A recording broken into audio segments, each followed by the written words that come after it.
Alors bonjour à tous. Anish Giri. Anish Giri est en feu dans ce tournoi du Tata Steel Chess, le tournoi d'échecs le plus fort de l'année. Il nous a déjà gratifié, il y a quelques jours, de certainement la plus belle combinaison du tournoi. Alors si vous n'avez pas vu cette combinaison, cette partie, vous pouvez cliquer sur le lien ci-dessus qui va vous donner accès à cette vidéo. Et là, Anish Giri, il va battre Magnus Carlsen, le champion du monde, le triple champion du monde. Parce que Carlsen, il est encore actuellement champion du monde en partie lente, en partie rapide et en partie de blitz. Et Anish Giri, cela faisait 12 ans. 12 ans, jour pour jour, qu'il n'avait pas battu Magnus Carlsen en partie lente. Alors, on va voir cette partie. Anish Giri a les blancs, il ouvre avec le pion dame, il joue des 4. Cavalier F6 de Carlsen pour contrôler la case de 4 et empêcher que les blancs puissent jouer E4 eux-mêmes et constituer le fort centre de pion. Alors du coup, Giri joue C4, il mobilise le pion de l'aile pour se joindre au pion central et contrôler la case centrale des 5. E6 est joué par Carlsen, cavalier F3 et B6, le coup constitutif de la défense ouest-indienne. Alors il y a quelques jours, on a vu une défense ouest-indienne dans ce tournoi du Tata Steel Chess, jouée par Ding Liren avec les noirs. Il a eu plus de succès que Carlsen dans cette défense ouest-indienne. Il a d'ailleurs joué magnifiquement sa paire de fous avec une grande précision. Alors si vous n'avez pas vu cette partie, je vous invite à cliquer sur le lien ci-dessus pour également la voir. Et donc B6, c'est le coup constitutif de la défense ouest-indienne. Alors bien sûr, l'avance de ce pion va libérer cette diagonale pour que le fou puisse venir en B7. Ou même en A6. On va voir. Les blancs jouent G3. Ils veulent mettre également le fou en G2 sur la plus grande diagonale blanche de l'échiquier. Donc on pourrait penser que fou B7, c'est le coup normal pour s'opposer. Mais fou A6 est joué par Magnus Carlsen. Et c'est ce qu'avait joué Ding Liren également. Ça a pour but d'attaquer le pion C4 puisque le fou F1, qui devrait être le défenseur du pion C4 une fois que le pion avance, eh bien là, le fou F1, on a d'autres projets pour lui. On veut le mettre en G2. Donc il faut trouver un autre défenseur pour le pion C4. Dans la partie contre Ding Liren, que je vous parlais il y a quelques instants, Gukesh avec les blancs, il avait joué B3. Et j'avais expliqué les inconvénients de ce coup. Là, dans la partie, Giri va jouer Dame C2. Alors, Carlsen y revient immédiatement en B7. Mais pourquoi? Pourquoi a-t-il joué fou A6 pour revenir en B7? Eh bien, pour provoquer justement ce coup Dame C2. Et pourquoi ce coup Dame C2 Eh bien, Carlsen, ça lui tenait vraiment à cœur de le provoquer. Eh bien, le diable se cache parfois dans les détails, même souvent dans les détails. Et si vous voulez, la dame en D1, elle protégeait le pion D4. En venant en C2, le pion D4 est plus fragile. D'ailleurs, c'est le cavalier F3 qui défend, mais il est cloué sur la diagonale. Il y a la tour derrière, donc il ne va pas bouger. Mais vous allez me dire, oui, mais le pion D4, il n'est pas pris pour cible. Mais il va l'être, justement, très prochainement, par le coup C5. Alors c'est pas au nord de jouer, ils viennent de remettre le fou en B7, donc c'est au blanc. Fou G2. Et Carlsen enchaîne par C5. Il agresse le pion central D4. Alors il y a différentes manières de résoudre le problème de cette attaque du pion D4. Mais Giri, il va jouer un gambit, un sacrifice de pion. Il va pousser le pion en D5. Alors, c'est pas lui qui a inventé cette idée, Elle est très présente contre cette défense ouest-indienne, et c'est d'ailleurs l'idée qui cause le plus de soucis aux Noirs. Mais vous allez me dire, mais pourquoi donner ce pion? Parce qu'évidemment, quand le pion entre en territoire ennemi, il vient sur une case qui est triplement contrôlée par les Noirs, l'une des cases les plus surveillées par l'adversaire. Alors pourquoi? Pourquoi donner ce pion? Bien, on va comprendre. Carlsen prend. Giri reprend. Et Carlsen reprend avec le cavalier, parce que s'il reprend avec le fou, vous comprenez, on a envie de le garder sur la grande diagonale et il sera exposé à la sortie du cavalier en C3. Il faudra reculer ce fou, donc on aura perdu un temps de développement. Voilà pourquoi les noirs reprennent plutôt du cavalier. Et les blancs font petit roc. Donc on voit déjà que Giri a achevé le développement de son aile roi. Et il a donné le pion D pour ouvrir la colonne semi-verte D, bientôt aiguiller la tour F1 en D1, et essayer de trouver du jeu sur cette colonne. On verra d'ailleurs dans la partie que Ça va très très bien marcher. Alors, Carlsen, qui a encore son roi qui traîne au centre, il joue fou E7, il prépare le petit roc. Et tour D1. Pression sur le cavalier, qui est pour l'instant défendu par le fou. Mais le coup naturel petit roc serait une erreur. Alors évidemment, Carlsen, il tombe pas dans ce piège, il connaît. Mais pourquoi petit roc serait une erreur? Eh bien, les blancs pourraient poursuivre par le coup dame E4. Et ça attaque le cavalier D5, qui est cloué parce que derrière lui, il y a le fou B7. Donc le cavalier est attaqué 2 fois, on ne peut pas le défendre 2 fois. Et s'il bouge, on perd le fou B7. Donc ça perdrait du matériel pour les noirs. C'est pourquoi, dans la position, Carlsen, il ne roque pas. Il va jouer le coup cavalier C6. Et pourtant, cavalier C6, ça intercepte la défense du fou sur le cavalier D5 qui était justement attaqué.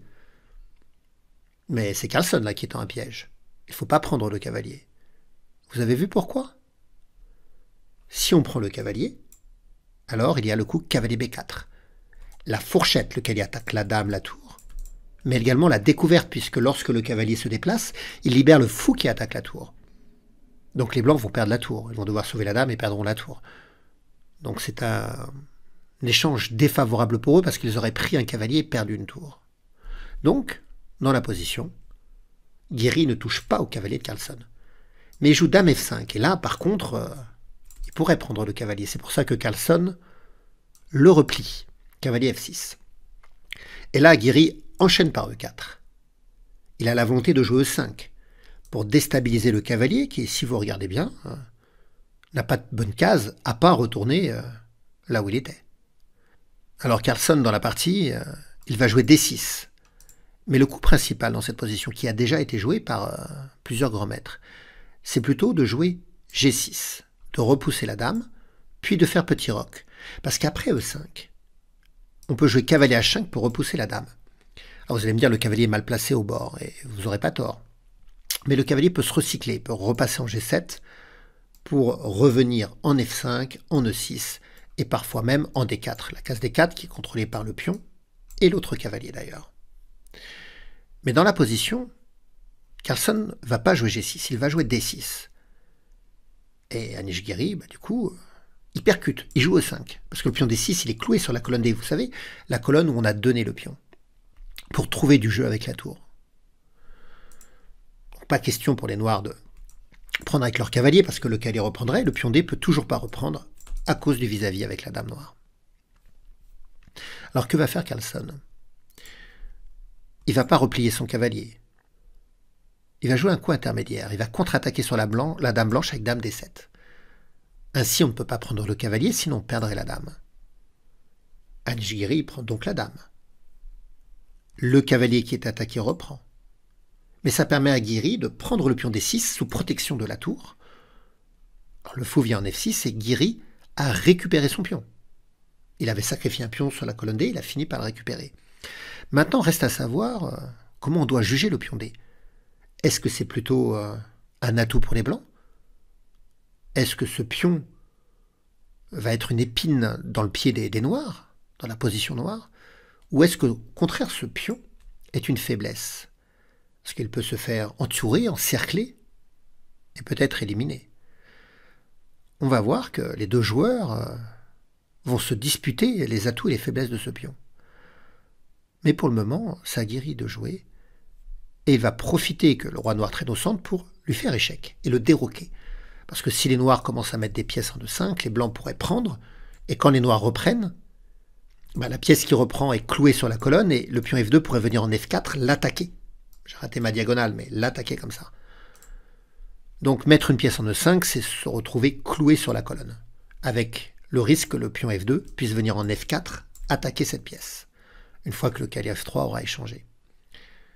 Donc Carlsen, il se décale, il vient en F8. Mais du coup, la tour H8, on ne sait pas encore comment on va la faire jouer. D'ailleurs, il va avoir de grandes difficultés à la faire jouer cette tour, parce que le roc n'est pas qu'un moyen de mettre en sécurité le roi, c'est un moyen aussi d'activer la tour, de la faire jouer. Bon, c'est à Giri. Alors Giri se développe, il joue cavalier C3. Carlsen joue cavalier B4, il menace de rentrer en C2 pour faire la fourchette des deux tours. Et là, Et la Guiri ne va pas résoudre ce problème. Enfin, il ne va pas répondre à cette menace. Il va mépriser cette menace pour en créer une autre supérieure. Parce que là, on pourrait s'attendre à ce que la tour vienne en D1, par exemple, pour défendre le pion et se retirer des menaces de fourchette. Mais non, il va jouer le coup cavalier E5. Cavalier E5. Alors même que la case E5 est contrôlée 2 fois. Hein. Mais il y a cette libération de la diagonale et de l'attaque du fou B7. Donc quand on joue cavalier E5, ça devient très compliqué parce qu'il y a des pièces en l'air partout. Il y a des pièces en l'air, c'est des pièces qui peuvent se prendre et s'attraper et qui sont sans protection. Déjà, plus question pour le cavalier noir de venir en C2. C'est pas ce qu'il a fait, Carlsen, mais plus question de faire ça. Parce qu'il y aurait cavalier prend cavalier échec. Comme la tour contre la colonne E, il faudrait venir en G8. On pourrait prendre en F6 sur échec, le pion reprendrait. On peut prendre le fou en B7. Mais on peut même jouer fou H6. Et même après, fou prend, roi prend, cavalier prend, tour prend. Les blancs sont mieux, ils ont une pièce en plus. Et regardez le fou qui coince complètement le roi noir et donc la tour. Et en plus, les blancs, ils ont le pion passé encore. Donc, bien sûr, après cavalier E5, cavalier C2, ça ne marche plus. Et donc, Carlsen, il élimine ce cavalier en E5. Cavalier prend. Fou prend B7, on attaque la tour, qui vient en D8, attaquer le pion passé. Tour D1 pour le défendre et se retirer de la fourchette du cavalier noir en C2. Cavalier C4. Le cavalier s'approche, mais il aide la tour à attaquer le pion D6. C'est pour ça que le pion vient en D7. Cavalier C2 attaque la tour A1 qui vient en B1. Et là, Carlsen semble ne pas jouer le coup le plus précis. L'ordinateur, quand il réfléchit sur cette position, il propose cavalier E5 pour essayer de doubler les attaques sur le pion D7 en contrôlant la case C6 pour que le fou ne vienne pas défendre. Mais Carlsen va jouer un autre coup, qui paraît logique d'ailleurs. Il joue cavalier D4 pour intercepter la défense de la tour sur le pion D7. Et Carlsen se dit que comme ça, il pourra récupérer le pion D7 et avoir un pion de plus. Mais Guiri va jouer une suite de coups très précise. Il va commencer par B4. Il n'a pas peur que le pion prenne, parce que la tour reprendrait avec l'attaque sur le cavalier, et si le cavalier bouge, il y a l'attaque sur l'autre cavalier également. Que fait Carlsen? Il prend pas en B4. Il prend en D7.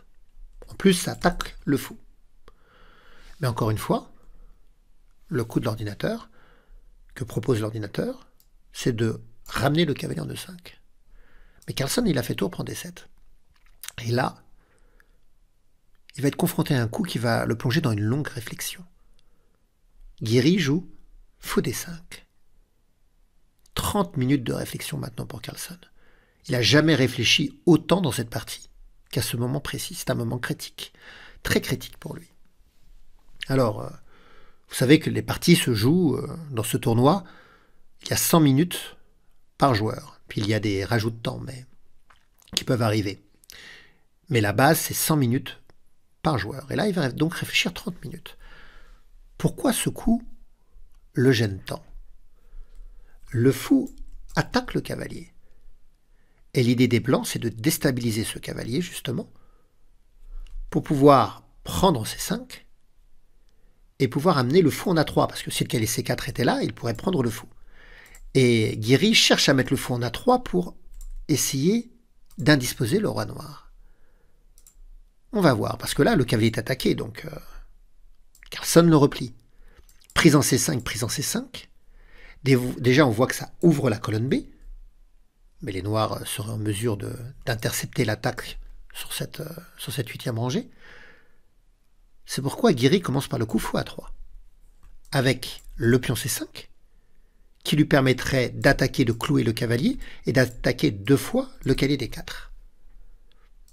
Et on voit bien dans la position que les noirs ont un pion de plus, mais qu'ils ont surtout des problèmes. Parce que les pièces blanches sont placées de manière plus menaçante, que le roi n'a pas trouvé l'abri, que la tour H8 n'arrive pas à jouer. C'est très dangereux, ça. Alors Carlsen, il joue roi E7. Il laisse le pion C5 pour que la tour puisse jouer. Bon, je reviens en arrière. S'il avait joué par exemple tour C7 pour protéger le pion, on pourrait jouer tour B8 échec. Pas question de mettre la tour en C8 parce qu'il y aurait l'échange de la tour, puis fou prend C5 échec. Donc sur tour B8 échec ici, le cavalier doit venir en E8.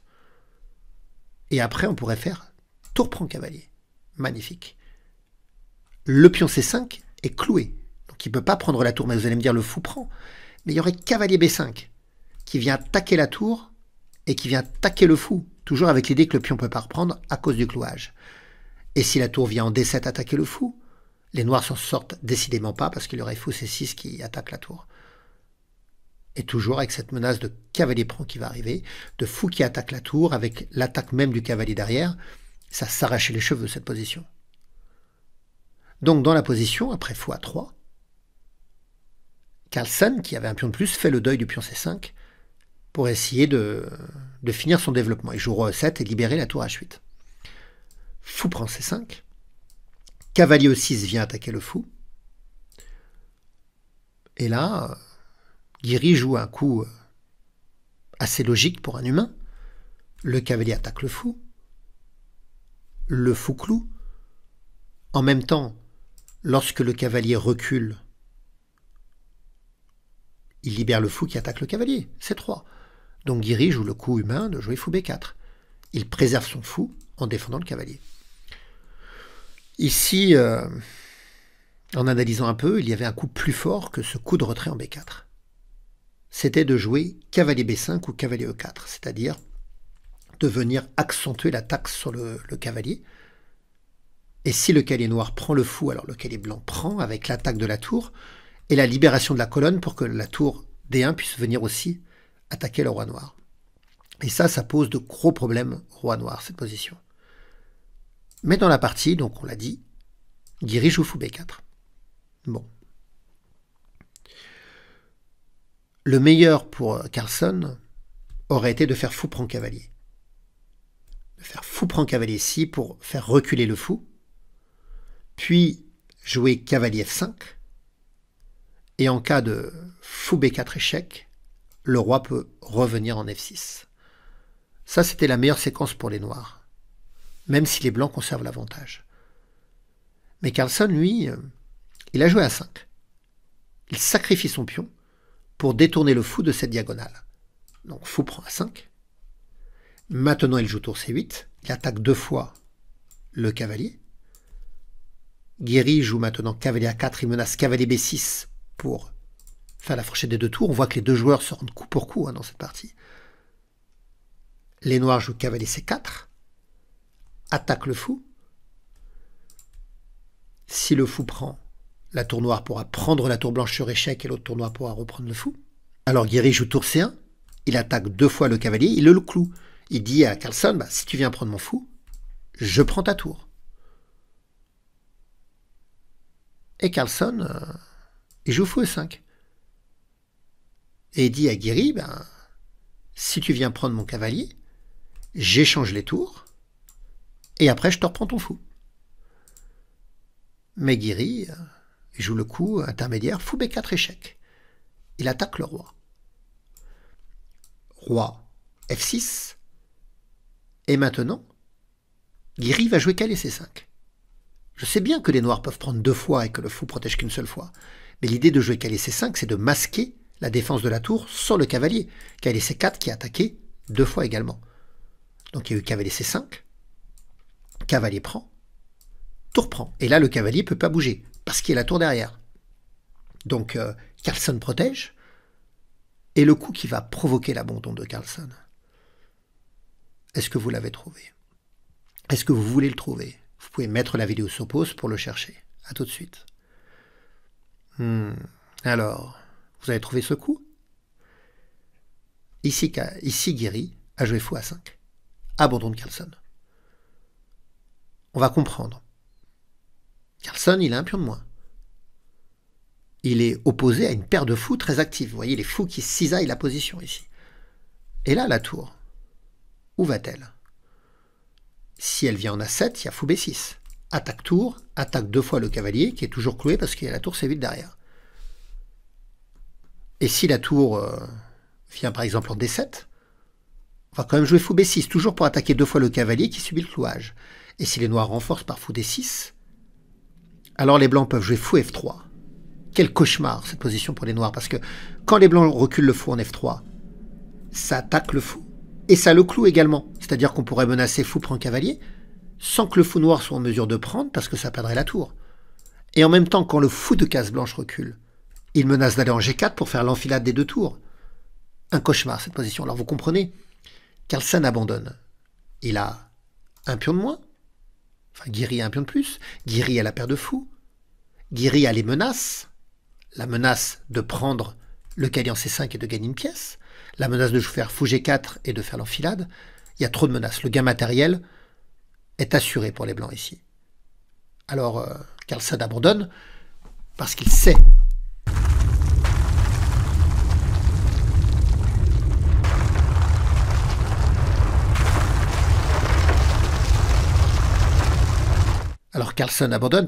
qu'il est pris dans la nasse. Il sait que face à un adversaire aussi fort que Guiri, maintenant il ne s'en sortira plus. Et que la victoire sera facile à obtenir pour Guiri. C'est pourquoi il abandonne.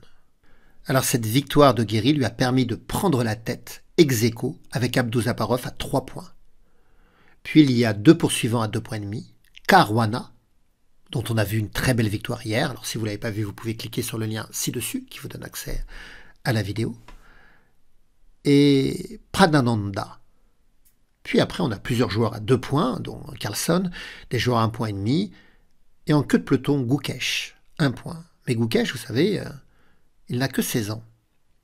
16 ans, je crois d'ailleurs que c'était l'âge de Guiri, quand il avait gagné pour la dernière fois Carlsen en partie lente. Je vous l'ai dit dans l'introduction de la vidéo, c'était il y a 12 ans, jour pour jour, un 17 janvier, au Tata Steel.